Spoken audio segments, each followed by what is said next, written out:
これはカメラですか？あららら。はい、ということで皆さんこんにちは、こま太郎です。ということで少し遅くなったんですが、登録者1000人突破しました。ありがとうございます。ありがとうございます。おかげさまでですね、無事に1000人突破しまして、一つの節目かなと思ったので、今回自己紹介動画を上げようと思い、撮影しています。で、顔出しした経緯なんですけども、一つは皆さんにもっと親近感を持ってもらえるかなっていうことと、あとはですね、実際自作の撮影してると自分が映らないようにやるの結構難しくて、カメラとかあるとこんな感じでやったりする時もあって、肝心なところが見えなかったり、あとはですね、ものによっては反射してしまうので自分が映らないように撮影するの難しいんですよね。だったら一回顔出ししてもあと気にせずやった方が楽だなと思って今回このような形にしました。ただですね、今後も主役はパソコンのこういう PC パーツたちですし、あとは変わらずマスコットキャラも使っていこうと思いますので、今後とも引き続きよろしくお願いします。で、ちょっと待ってください。ですね、せっかくなので、私のパソコンとの関わりとか、自作 PC の歴について、自作歴について少しご紹介したいなと思います。で、一応ですね、こうやって調べてきたんですけど、いかんせんですね、昔のことなので曖昧な記憶が多くてですね、ちょっと間違ってるところはあると思うんですが、是非聞いていただければなと思います。で、一番最初にパソコンを触れたのが、小学校の低学年の時で、いとこの家だったんですよね。で、その当時って Windows とか MacOS とかそんなのなくて、MS-DOS っていうんですかね、コマンドプロンプトで動かすタイプのパソコンだったと思います。で、ゲームもあったんですけど、こういうフロッピーディスクに入っていて、もう今見ないですよね、フロッピーディスクはもう見ないんですけど、このフロッピーディスクにゲーム入ってて、でそれを入れてですね、カシャって入れて、でコマンドを走らせてゲームをするみたいな。で、確か当時魔界村みたいなそんな感じのゲームだったと思うんですけども、それちょっと触らせてもらって、あんまりよく分かってなかったと思うんですけどね、それがパソコンのきっかけです。で、少し経って中学になった時に、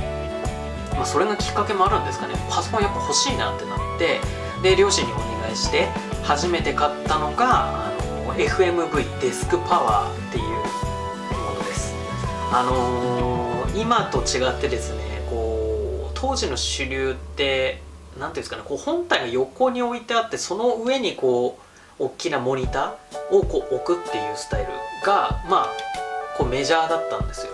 で、FMV のこれもそういうタイプでして、で今と比べてもちろん性能は全然低いんですけども、30万ぐらいしたんですよね。だからもう相当高価だったなと思います。ただですね、何やるかっつったら、もうその頃まだインターネット回線が多分普及してなかった、あんまり普及してなかったので、もうなんかソリティアやったりマイスイーパーやったりとか、そんなで終わってたような気がします。親父とかなんか麻雀ゲームやってた気がしますけど、そういう感じで自分のパソコンの中だけで遊ぶみたいな使い方だったと思います。でですね、少し経って高校になるとパソコン雑誌だったと思うんですけど、そこにですね自作特集っていうのをやってたんですよね。で、これ見て、その時見て、パソコンって自分で作れんだみたいな。で、だったら自分でオリジナルなの作ってみたいよなと思って、で秋葉原に行って自作 PC パーツ買って組んだっていうのが初めてです。で、ただその頃はまだですね、ググるとかそういう検索してもそんなに情報がなかったのと、あとマニュアルも日本語対応とかなくて全部英語だったんですよね。中国語だったのかな、ちょっと覚えてないんですけど、とにかく今よりも全然分からなくて、でもそういう分からないながらも無事に動いた時、組めた時の、その喜びっていうのが結構自作の楽しみの根源になってるなって今でも思ってます。で、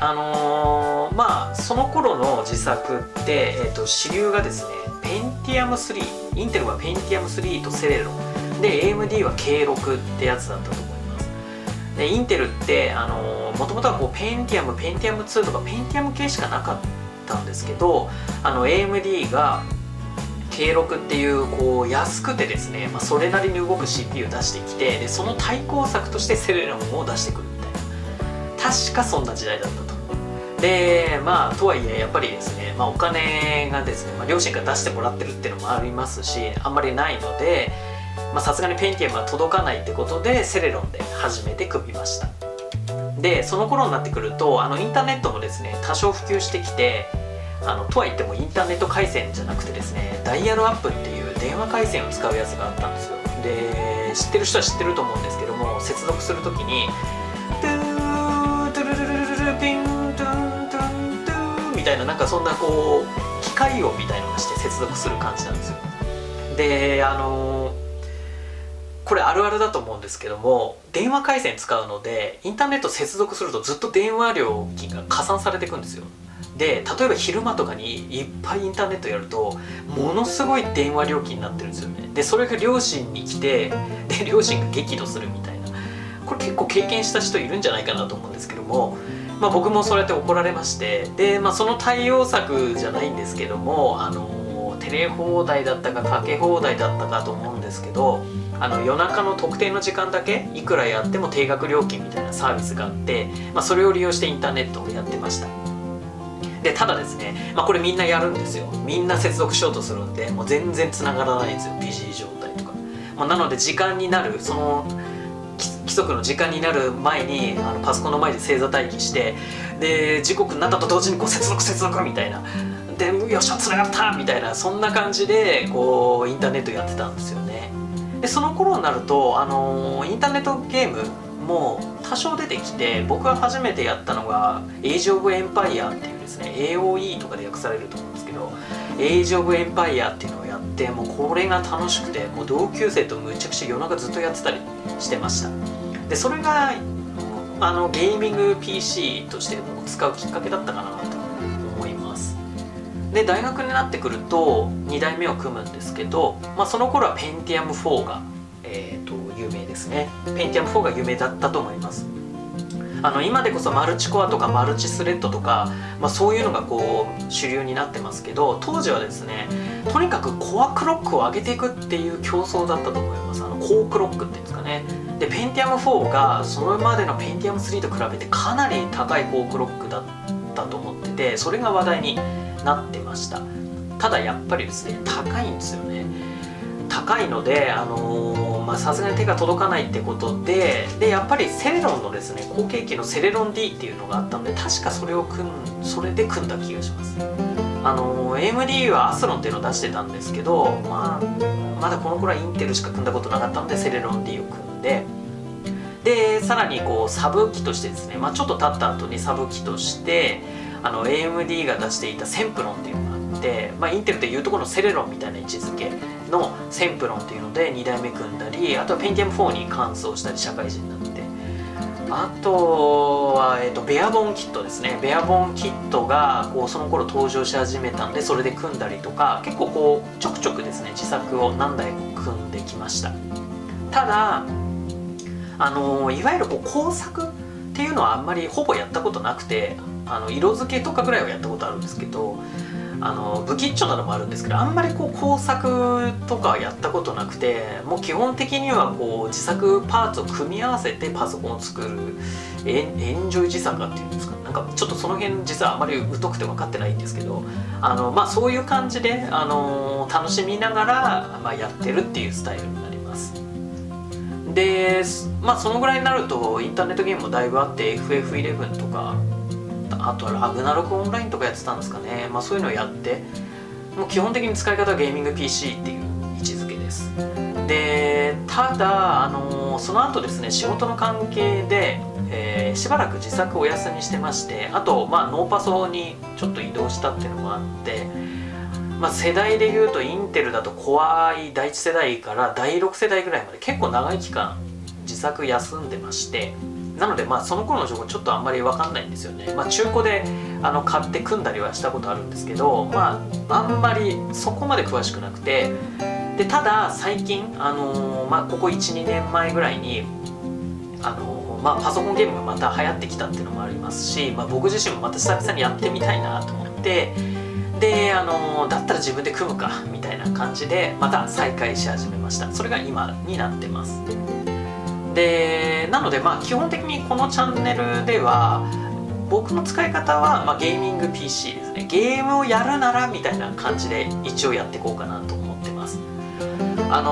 今のところは自作 PC を中心にはやっていこうと思うんですが、もしかしたら今後は少し裾野を広げてガジェット系とか、そういうのもやっていくかもしれないんですが、基本的にはまずは自作 PC を中心に今後も動画を上げていこうと思います。でなるべくなら役に立つ動画とか、失敗したとしてもそれが参考になればいいなと思いますし、あとはですね、ちょっと茶番症候群もあるんですごい患ってますんで、そういうちょっと面白い動画っていうのも、ちょくちょく上げていこうかなと思います。いろいろ試行錯誤をしながら今後もやっていこうと思いますので、ぜひとも今後もチャンネルの応援の方よろしくお願いします。でぜひですねどんな意見でもいいのでコメントとかも遠慮なくいろいろやっていただけたらと思います。はい、ということで、今回はこの辺りで終わりにしたいと思います。今後ともよろしくお願いします。ありがとうございました。